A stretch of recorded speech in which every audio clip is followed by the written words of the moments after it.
नमस्कार फॅमिली. हे बघा, आज आपण अंड्याचं कालवण करणार आहे बटाटा टाकून. त्याच्यामध्ये हे 2 कांदे, अद्रक, लसूण, टोमॅटो, मिरची हे सगळं आपण तेलामध्ये हे भाजून घेऊ. तेल गरम झाले, तेलामध्ये टाकून भाजून घेऊया. भाजून चांगलं घ्यायचं आणि नंतर हे पिसून घ्यायचं अंड्याचं कालवण.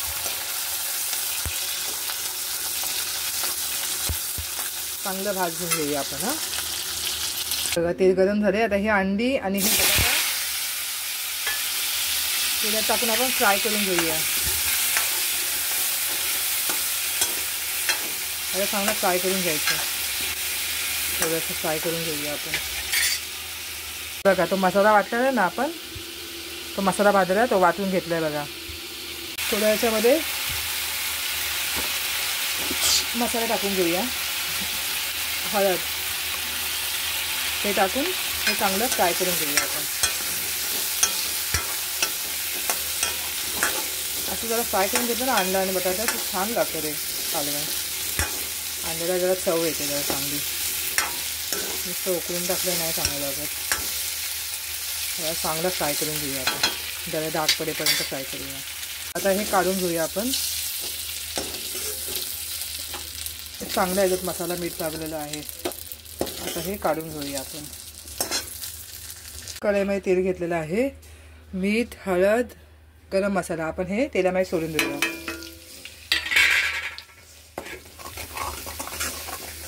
तेलामध्ये टाकला ना मसाला, त्यात तरी चांगली येते. हा मसाला आहे ना वाटलेला, तो टाकून देऊया आपण.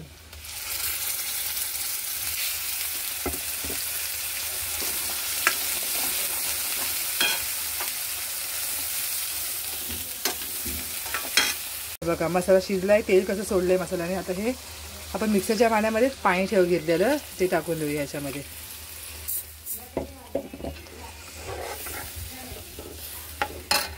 आता ह्याला कढी येऊ द्या, उकळी येऊ दे एक. त्यानंतर आपण त्याच्यामध्ये अंडा आणि बटाटा टाकायचं. हे जरा उकळी येऊ द्यायला. हे बघा, आता ह्याला उकळी आली आहे का नाही. आता हे आपण ह्याच्यामध्ये सोडून घेऊया.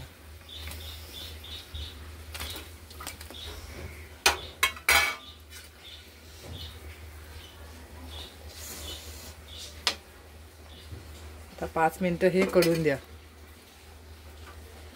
अंड्याचं कालवण ठेवलं ना आपण, ते बघूया आता झालं का आपलं.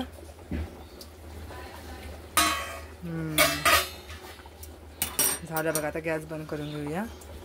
हे बघा, हे बघा, हे बघा तरी कशी आली. हे बघा. आता ह्याच्यामध्ये आपण कोथिंबीर टाकून घेऊया.